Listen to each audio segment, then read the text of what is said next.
Bonjour à tous. Donc dans cette vidéo, on va voir comment faire pour modéliser des objets via la modélisation procédurale. Donc, je vais vous montrer le principe de base. Il va être assez simple. La modélisation procédurale consiste à réaliser un objet à partir, par exemple, de primitives ou autres, et d'appliquer à cet objet différents modificateurs qui vont nous permettre de changer l'apparence de l'objet au final. D'accord? C'est simplement par l'ajout de modificateurs que l'on va pouvoir modéliser un objet en changeant son apparence. Donc, par exemple, je peux venir ici sur Create Geometry Plane, aller en vue de top, créer ici un plan donc en faisant un clic gauche, hein, comme ceci. Okay. Et une fois que c'est fait, je peux aller sur Modify et chercher un modificateur, comme par exemple le modificateur Noise. Voilà. Donc, quand j'applique le modificateur Noise, on peut constater qu'on a deux clés qui sont créées automatiquement pour nous signifier que cet élément peut être animé. Et effectivement, quand on regarde les paramètres du noise ici, on voit qu'on a un peu plus bas la possibilité d'animer ce noise avec un paramètre fréquence et un paramètre phase. Le plus important, c'est qu'on va essayer de voir en quoi ce noise peut modifier l'apparence de cet objet. Donc, pour qu'on puisse voir une modification sur cet objet, on voit ici qu'on en a des paramètres comme le strength ici, euh, en X, Y et Z. Donc, ça veut dire que si je viens ici et que je mets une valeur, par exemple, comme 20, ici, on voit que en vue de top, sur la vue en wireframe, que notre plan commence à se déformer. Donc, clairement, cet objet commence à modéliser, à changer la façon dont cet objet va être défini au final. Pareil, au niveau de l'axe Y, je peux mettre 20 pour voir ce que ça donne. Donc là encore, on voit que ça a déformé notre objet. Et si je mets 20 au niveau de l'axe Z, attention, là on peut voir qu'on a quelque chose qui commence à vraiment être déformé sur toutes les vues. Alors, ce qui est intéressant, c'est que ce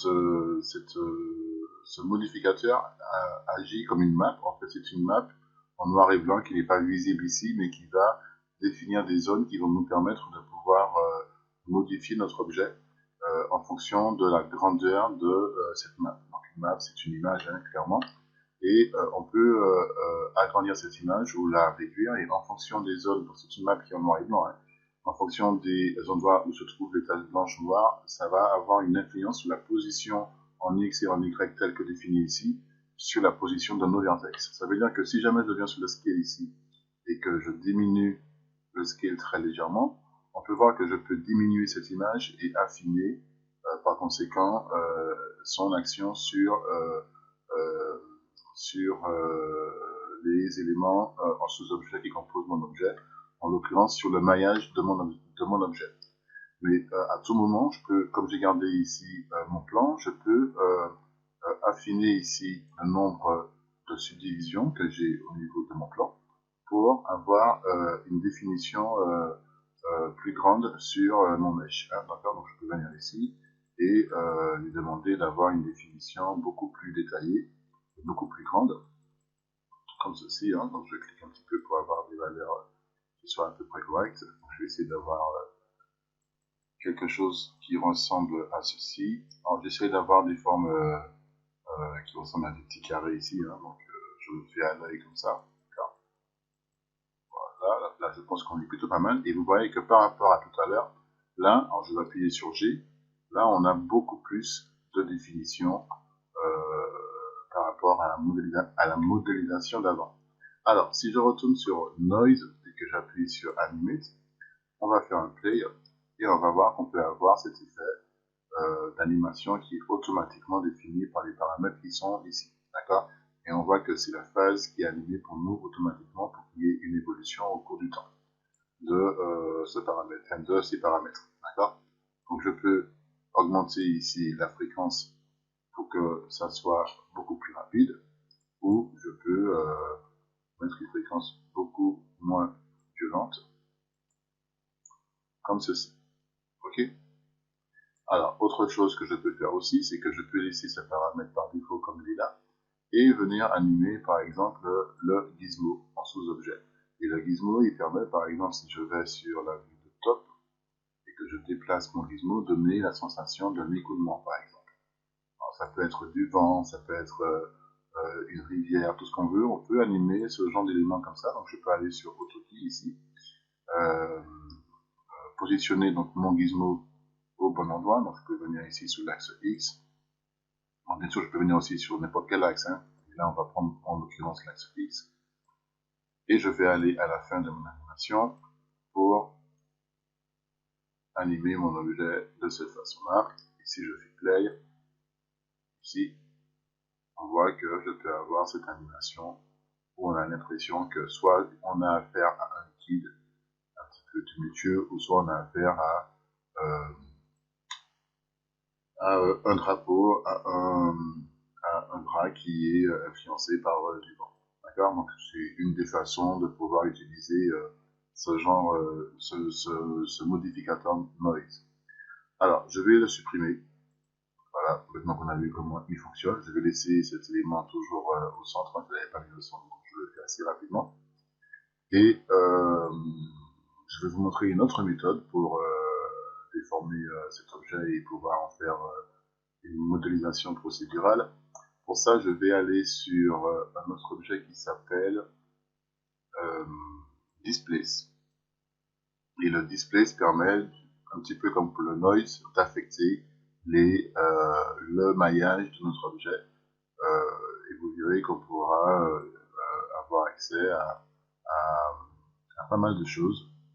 Par exemple, donc là on a un strength, on a indiqué, et on pourra lui demander de nous appliquer, enfin de nous déformer l'objet par rapport à d'autres éléments. Alors par exemple, euh, quand on regarde ce qu'on a ici, on a la possibilité de pouvoir donner une force à notre objet, et comme vous pouvez le constater, en ce moment, ce sont tous les éléments qui sont affectés par la même force, et ça a pour effet de faire monter notre élément vers l'axe Z. Et quand je regarde ce que j'ai de disponible ici comme paramètre, là on voit qu'on est en mode planar, et on voit ici la projection qui est utilisée pour pousser notre objet vers le haut. Quand on regarde aussi ce qu'on a ici, on a les bitmaps. Donc je peux cliquer sur soit bitmap, soit sur map. On va cliquer sur map. Parce que si on clique sur map, il va nous permettre d'ouvrir c'est la même chose que d'appuyer sur M. Hein. Il va nous ouvrir le Material Editor. Et à l'ouverture du Material Editor, donc avec bitmap, on peut choisir une image clairement. Là, mais avec map, on va pouvoir choisir donc, une image ici. En l'occurrence, je vais prendre du noise. Je vais faire OK. Et avec le noise, je vais pouvoir essentiellement avoir le même effet que tout à l'heure, hein, mais c'est une autre façon de faire les choses. Là, on est en projection planaire, donc ça marche très bien. Et je vais pouvoir, pareil, lui donner des indications pour pouvoir justement me créer ce genre de choses. On voit que ça ressemble un petit peu à des vallées. Hein. Et on va aller sur, on va ouvrir ici le Material Editor, et on va éditer cette map en faisant un clic gauche et en la glissant sur notre shadeable ici. Alors, on se met bien en instance pour que toutes les modifications qui seront opérées ici se répercutent à ce niveau-là aussi dans le display. Donc, on laisse bien en instance. Sinon, si on fait une copie, il n'y aura aucun lien entre les deux. Donc, on fait OK. Et une fois que c'est fait, je vais ouvrir tout ça, on peut voir notre map. Je clique deux fois dessus, qui apparaît ici et qui déforme notre mesh ici.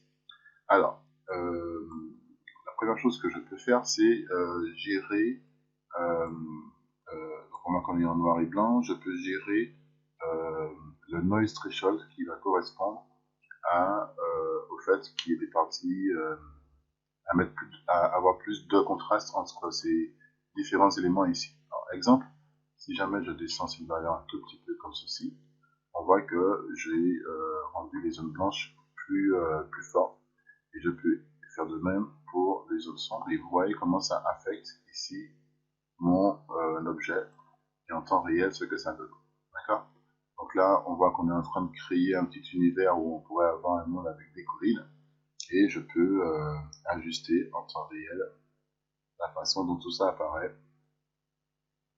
voilà, comme ceci. Ok. Je peux changer aussi le mode.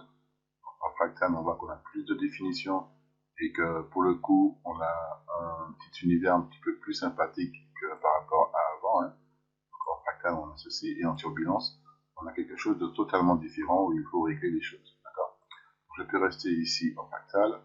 Je peux lui donner plus de définition en ajustant ici le level. Et bien évidemment, tout ça marche conjointement avec la définition du maillage que vous aurez donné à votre objet. Okay. Faut pas oublier que tous ces éléments sont animables puisque vous avez ici ces petits spinners hein, qui permettent de pouvoir ajuster vos valeurs. Bien évidemment, on peut gérer aussi le scale, donc la taille, pour avoir un monde plus petit ou plus grand. D'accord.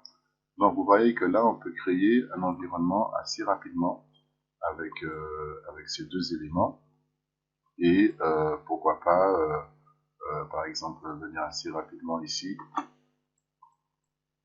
prendre cet élément, le dupliquer en vue de left par exemple, comme ceci. Je vais faire OK, je vais faire qu'une copie de ça.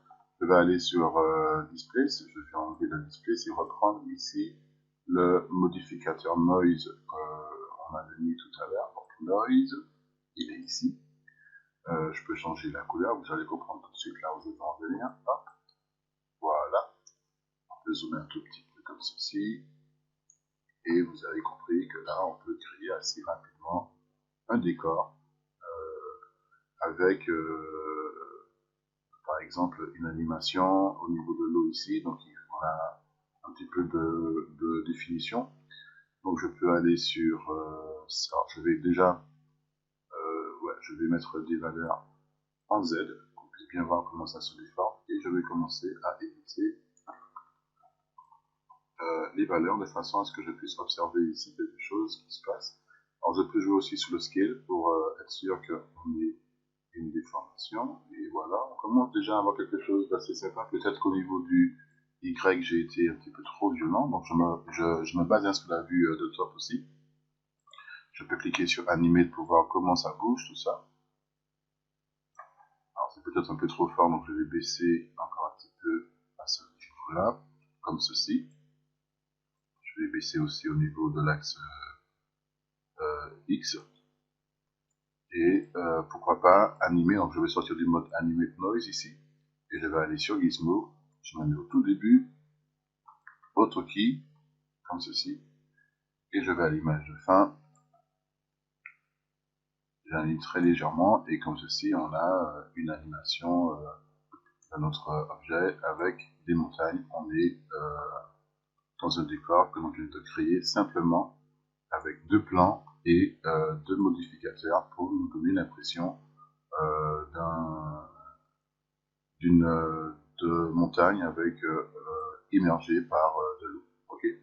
Vous avez vu que la modélisation procédurale est assez simple à mettre en place, comme on peut le voir. On peut bien évidemment à tout moment venir ici, si on trouve que on ressort du mode noise ici pour sélectionner les montagnes.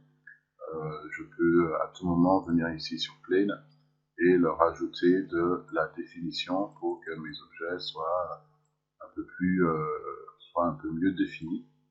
Comme c'est le cas ici, voilà.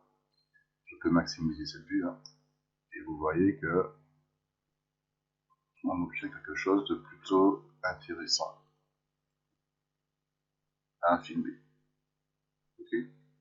Donc voilà pour la modélisation procédurale. Enfin, pour le premier exemple, en tous les cas, peut-être que l'eau ici est un petit peu trop forte, donc je peux baisser hein, au niveau de ces valeurs. Mais pour le principe, j'espère que vous avez compris comment ça fonctionne. Et on peut réaliser pas mal de choses assez rapidement avec cette méthode. Donc allez, je vais sauvegarder cet élément. Save.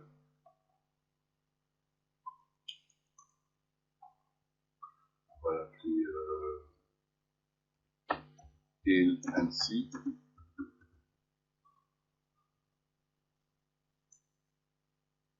Voilà, j'ai sauvegardé ma scène et on va passer à autre chose.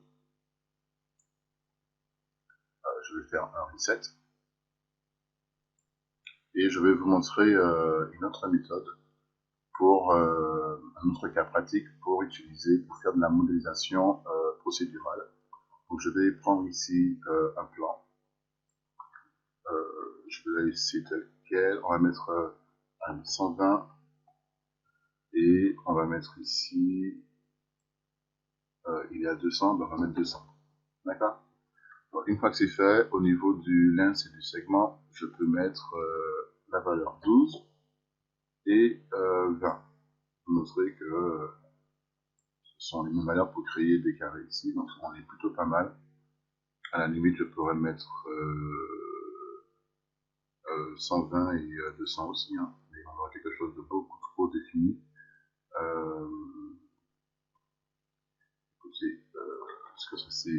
Parce que c'est beaucoup trop. On va rester à 12 et on va rester à 20 pour référencer. Et ensuite, on va aller sur Plane. On va lui choisir un modificateur. Cette fois-ci, on va mettre un Edit Poly.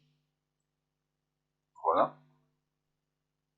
Et grâce au Edit Poly, je vais pouvoir sélectionner ici toutes mes faces. Et le but du jeu va être pour moi de séparer chaque petit carré de façon à pouvoir constituer un nouvel objet qui va être constitué de plusieurs petits carrés. Donc je vais aller sur Extrude, mais sous l'option Settings, Extrude. Je clique sur le petit carré qui est à côté de Extrude et je lui demande de se mettre ici en by polygone. Et là, je vais effectuer une extrusion. Donc, je vais mettre une valeur un petit peu grande et je vais valider mon extrusion. Une fois que c'est fait, je peux sélectionner les éléments qui sont juste en dessous et appuyer sur la touche supprimer. Alors là, on a l'impression que rien ne s'est passé, mais si je clique avec cet élément ou le sous-objet élément ici, on voit que maintenant je peux sélectionner chaque élément individuellement, ce qui veut dire que chaque élément ici est constitué d'un carré. Alors, ça ne sera pas ici, mais si je prends celui-là et que je bouge, et bien on peut voir que notre élément est constitué de plusieurs petits carrés, grâce au fait qu'on ait choisi le mode extrusion by polygone. Donc, je vais quand même, là j'ai bougé un petit carré, je vais le remettre à sa place en faisant des undo. Voilà, donc là on est bien. Rien ne m'empêche de sélectionner à nouveau tous mes éléments, comme ceci, et de choisir un outline. Donc je clique sur les settings du outline pour avoir accès à ça. Je vais zoomer un tout petit peu, puis je vais lui demander à avoir un écart entre chaque élément, comme c'est le cas ici. Comme ça, on va vraiment bien prendre conscience qu'on a, et je valide bien sûr, qu'on a des éléments qui sont situés, qui sont composés de plusieurs polygones. Donc maintenant que c'est fait, pas la peine de rester dans ce mode-là, je peux faire OK. J'ai modélisé mon objet et on peut continuer à modéliser notre élément. Donc l'idée c'est que maintenant je vais je vais aller sur Shape et je vais choisir une ligne et en vue de top je vais dessiner ici avec Shift, hein, pour qu'on prenne le point, je vais créer ici une ligne, clic droit et je tente une ligne avec 2 points. Je vais aller en mode sous-objet, je vais prendre les segments ici, donc Modify ligne sous-objet après avoir sélectionné cet élément, donc on est ici, hein, on la voit très bien, et je vais chercher dans ces paramètres, je vais aller tout en bas, un paramètre qui s'appelle Divide, il est à 1, je vais avoir un bouton, enfin, un vertex au milieu, je vais faire Divide, après l'avoir sélectionné bien évidemment, donc Divide, et là vous voyez qu'il me met une division une fois de mon objet, donc j'aurais mis plusieurs... j'aurais mis soit, je peux avoir ce genre de répartition en termes de vertex sur mon objet. Donc on va rester à 1 ici. Et je vais mettre cet objet en mode clic droit dessus. Il faut bien que je sélectionne mes points plutôt en mode vertex. Excusez-moi, on se met en vertex, clic droit. Et je vais mettre en mode Bezier corner. Et celui-là au milieu, je vais le mettre en Bézier. Grâce à ça, en vue de front, je peux baisser mon élément comme ceci, et ajuster les... Oups, que je bouge ici et ajuster ici la position comme ceci. Donc là, on a l'impression d'avoir un petit sourire. Et c'est exactement ce que je veux. Je veux qu'on ait la sensation d'avoir un petit sourire au niveau de mon objet. Donc lui, je vais le prendre. Je vais en profiter pour remettre le point de pivot de cet objet qui est situé en bas au centre de mon objet. D'accord. Je sors de là, je remets, je fais un clic droit. Donc du coup, je peux remettre mon objet au centre du monde et le poser au sol. Et la même chose pour ma ligne que j'ai créée ici. Je vais centrer le point de pivot à mon objet. Je sors d'ici et je fais un clic droit pour centrer mon objet bien comme il faut. Comme ça, je sais que la répartition normalement de mon objet, ça peut se voir au niveau des points ici et bien réparti. Donc maintenant que j'ai fait ça, je vais aller sélectionner ma ligne et je vais aller dans d'autres paramètres. Là maintenant, je veux que ma ligne ait une géométrie et on sait que pour que notre ligne ait une géométrie, il faut aller dans l'onglet Rendering ici. Voilà, on clique dessus et on clique sur Enable in Viewport. Quand on fait ça, notre ligne devient maintenant à une géométrie qui lui est appliquée. En l'occurrence, elle est appliquée ici en mode radial. Je vais lui demander de l'appliquer en mode rectangulaire. Et je vais demander d'avoir un peu plus de longueur et de largeur, comme ceci. Voilà. De façon à pouvoir manipuler mes points plus facilement. Et je vais vous montrer pourquoi je fais tout ça. Parce qu'en fait, il y a un modificateur qui permet de pouvoir sélectionner des éléments par rapport à une autre géométrie et de pouvoir, en l'occurrence, animer une géométrie. Donc ça veut dire que donc on est toujours dans le cadre de la modélisation polygonale, donc ça veut dire que ici, je peux venir sur un modificateur qui s'appelle Volume Select, il est tout en bas, pour le sélectionner. Et avec le Volume Select, on peut lui demander de sélectionner un objet, soit par rapport, donc soit de sélectionner un objet en sous-objet, soit l'objet lui-même, soit ses vertex, soit ses faces, donc en l'occurrence les polygones ici. On peut remplacer, ajouter, soustraire ou invertir la sélection et choisir le type de sélection. Est-ce qu'il faudrait faire une sélection englobante ou simplement une sélection qui croise notre face pour pouvoir sélectionner un élément en sous-objet. Et on peut sélectionner nos éléments par rapport à des volumes qui sont définis ici de base ou par rapport à un mesh. Donc, par exemple, si je prends ici la sphère, que je vais en sous-objet Gizmo ici et que je lui demande de me sélectionner les éléments par rapport à leur face, on voit que c'est ces éléments qui ont été sélectionnés. Si jamais je vais sur Crossing, on voit qu'il y a plus d'éléments qui sont sélectionnés puisque ces éléments, là ici, on voit que ça traverse cette face. Si je me mets sur Windows, on voit que non. C'est à vous de choisir quels sont les éléments que vous pouvez bouger ou pas, sélectionner ou pas, et on voit que je peux déplacer cette sélection. D'accord? Tout ça, c'est animable, bien évidemment, mais on peut aussi lui demander de choisir, de prendre un objet et d'être sélectionné par un objet.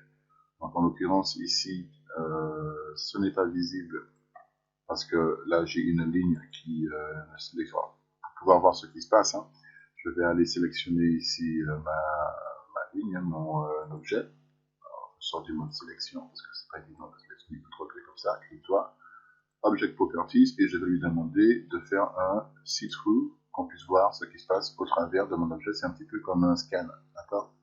Donc l'objet devient temporairement transparent.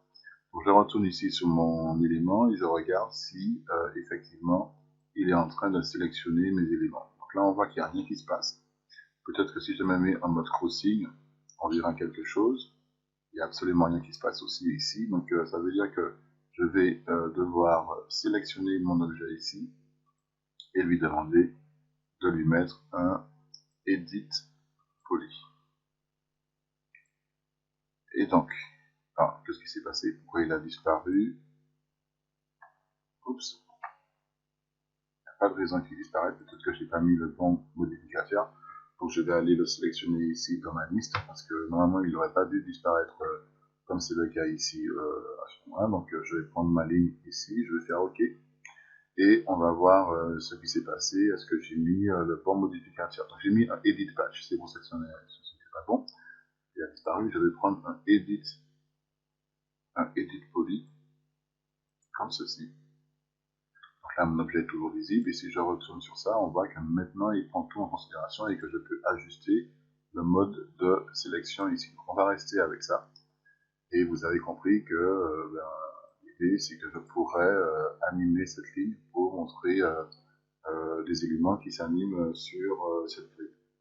Donc, une fois que c'est fait, ça, par exemple, je peux lui dire, OK, les éléments qui sont sélectionnés ici vont avoir un material ID de 2, par exemple. OK. Lui, avant, en Editable Poly, je vais tout sélectionner. Avant, ça, j'aurais dû le faire avant. Et lui mettre un material ID de 1. Donc, ça, c'est bien. Voilà. Et donc, ça veut dire qu'en l'occurrence, si jamais je viens ici, je peux lui mettre un material à mon objet. Donc, je vais revenir sur ce mode-là. Je peux lui appliquer un shader, aller sur standard et choisir un multi-sub-object. Je fais OK. Je garde ce shader qui est là par défaut qui s'appelle standard comme sous-matériel et je lui demande d'avoir deux matériaux comme élément de décor. Ici, je vois que j'en ai aucun, donc je peux prendre celui-là et cliquer dessus, ou alors je reviens dessus, ou alors je peux cliquer dessus et lui demander de me créer un nouveau matériau à partir de rien du tout, et lui demander à ce que celui-là il soit tout blanc, parce que je veux que cette partie-là soit éclairée en blanc. Je me mettrai à 100%. Ok, je peux revenir au niveau, go to parent, prendre celui-là et lui demander à ce que tout soit en noir à 100% par exemple. Voilà. Et donc du coup, qu'est-ce qu'on obtient si jamais je viens ici? Normalement, on devrait avoir ici les faces qui devraient être mises en matériel de... Alors pour l'instant, ça marche pas parce qu'il est sélectionné par rapport, non pas par rapport à une texture, mais par rapport à un objet. Et pour qu'on puisse voir ça en application, il faudrait lui mettre un matériel ici qui nous permette de lui définir son matériel ID à 2. Donc là, on peut voir qu'effectivement, c'est bien appliqué comme il faut. Et cet objet, pour l'instant, on peut faire un object properties et ne pas le rendre visible à la caméra. Ça veut dire que si je fais un rendu de ma scène ici, on va voir qu'on aura ceci. Ok? Vous avez vu, c'est plutôt pas mal. Donc, on va animer cet élément assez rapidement. Donc lui, c'est qu'une ligne. On va prendre le vertex ici.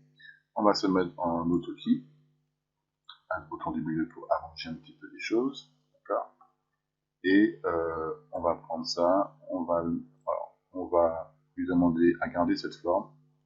Donc on va faire OK pour créer une clé par défaut ici. J'ai fait un clic droit pour avoir accès à ça. Parce qu'on peut enlever les éléments qu'on a créés. Dans ce cas, c'est fait.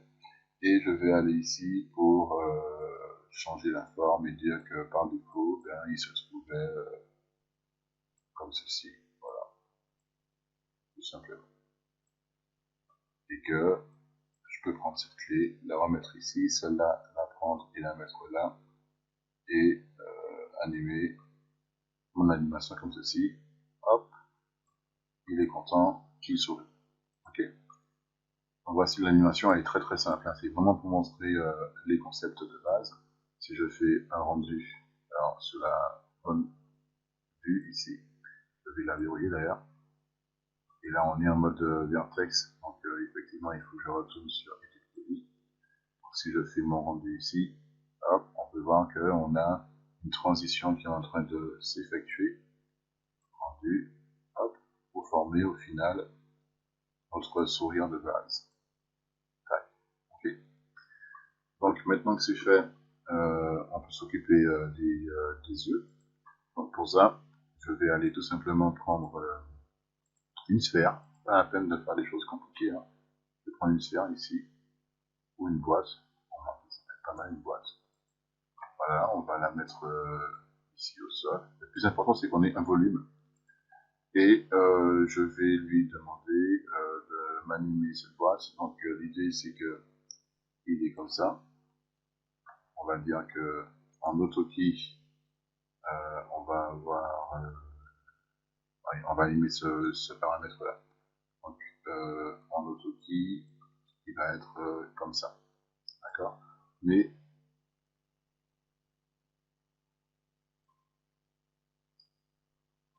on va inverser les clés. Ce serait pas mal de laisser avec des petits yeux comme ça fera un petit peu coquin, mais c'est pas mal.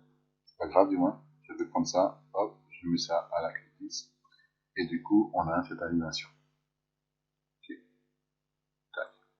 Donc maintenant que j'ai ça, je peux dupliquer mon objet pour mettre l'œil de l'autre côté ici. Je fais OK. À la limite, plutôt que de faire comme ça, je positionne bien mon œil là où je veux qu'il soit. Je vais appuyer ici sur F3, je vais enlever la grille. On puisse bien observer un petit peu les choses. Peut-être que ça, je peux surveiller un tout petit peu. Ça, je vais le mettre ici. Voilà. Je vais aller sur Affect Pivot. Et je vais faire en sorte que mon objet sur l'axe X soit situé au centre enfin, sur la ligne centrale de mon univers. On clique droit, on a l'étiquette X, je fais un clic droit et c'est situé ici comme il faut. Donc là maintenant je peux sortir. Et grâce à ça, grâce au fait que je l'ai bien positionné ici, je vous rappelle qu'on a toujours une animation, hein, d'accord. Et bien je peux faire une copie de mon objet comme ceci. Je fais OK. Je sais que mes éléments sont situés exactement, équitablement à la bonne distance. Et je peux aller sur Modify et faire un... Ah oui, il faut pas que... Oui, et laisser les éléments tels qu'ils sont. Je ne vais pas faire plus de modifications que ça. Donc vous avez compris que l'idée maintenant va consister à avoir un deuxième volume select. Donc, je vais prendre mon volume select ici. Donc, en fait, j'aurai un volume select pour chaque élément que je vais créer ici. Et je vais lui demander de se mettre en mesh et de prendre ce mesh là. Je vais faire la même chose encore, je vais prendre un deuxième volume select, alors j'aurais pu les dupliquer aussi, hein, et lui demander de se mettre en mesh, et de sélectionner ici ce mesh là. Alors attention, quand on fait ça, il ne faut pas faire de replace, il faut faire un add à chaque fois, parce que sinon vous allez remplacer votre sélection automatiquement, et il faut choisir aussi face pour être sûr que tous les éléments soient bien sélectionnés. Le matériel que j'ai mis ici, je vais le mettre en dernier pour que tous les éléments soient pris en considération. Et ensuite, chaque élément que j'ai créé ici, on va faire comme tout à l'heure, on va faire un see-through. Peut-être mieux, on va faire un display as box. Et on va enlever le fait qu'il soit visible au rendu. Et de cette façon, on peut voir en temps réel, donc display as box et on ne met pas visible au rendu, on peut voir ce que ça va donner en termes d'animation. Alors peut-être que ici, ce que je vais faire aussi, c'est que je vais lui demander en termes de volume select de me mettre en mode crossing. Comme ça, on aura la possibilité pour chaque élément d'avoir une animation mieux définie. Ok. Tac. Bon, c'est pas exceptionnel au niveau de l'animation ici, mais vous allez voir que grâce à l'animation procédurale, rien ne m'empêche de venir ici sur cet élément que j'aurais dû mettre d'ailleurs ce que je vais faire, c'est que je vais supprimer cet élément-là et je vais le recopier de nouveau. Donc copie, je me mets cette fois-ci en instance, je fais OK, d'accord, et je retourne à ce niveau-là, je lui demande de me reprendre l'objet qui a été copié ici, et grâce à ça, si je reviens sur mon editable poly de ma boîte, hein, donc je reviens sur mon matériel plutôt de ma boîte ici, et bien je peux lui demander de changer son animation, alors peut-être pas comme ça, mais plutôt comme ça, voilà, et peut-être baisser un petit peu ça, voilà. On va voir ce que ça donne. Tac. Ah, ok. Donc là, on a une animation qui est plutôt sympa, qui va se faire sur quelques frames, et comme ça, on peut animer notre objet assez facilement. Donc lui, aussi, clique-toi, je vais le mettre en mode box, display as box, et de cette façon, on peut vraiment apprécier notre animation. Donc, je reviens ici, et pour le rendu, c'est assez simple, hein. Vous faites le rendu traditionnel avec le scanline, et vous pouvez, comme je vous ai dit, gérer. Alors peut-être que là, je vais, avant de terminer cette vidéo, voir si je peux, s'il n'est pas préférable. On peut renommer nos éléments ici, hein. Je peux faire un animé et l'appeler Mars. Comme ça, on sait à quoi ça correspond quand on est ici. Et pareil pour le reste, hein, pour savoir où on est et quel sous-objet sélectionner. Donc, vous pouvez randonner vos sous-objets ici comme vous voulez. Et je disais que ici, je voulais simplement changer peut-être la mode Windows aussi pour voir ce que ça donne. Et on voit que ça marche pas très bien, donc on va rester dans Windows aussi. Okay. Donc voilà, et puis après vous effectuez un petit rendu avec le Skyline par défaut pour animer vos éléments comme ceci. Et vous pourrez mettre après en post-production, par exemple sur After Effects, un effet de l'eau ou autre sur vos éléments. Donc voilà pour cette vidéo, j'espère que vous avez compris comment ça fonctionne. À bientôt.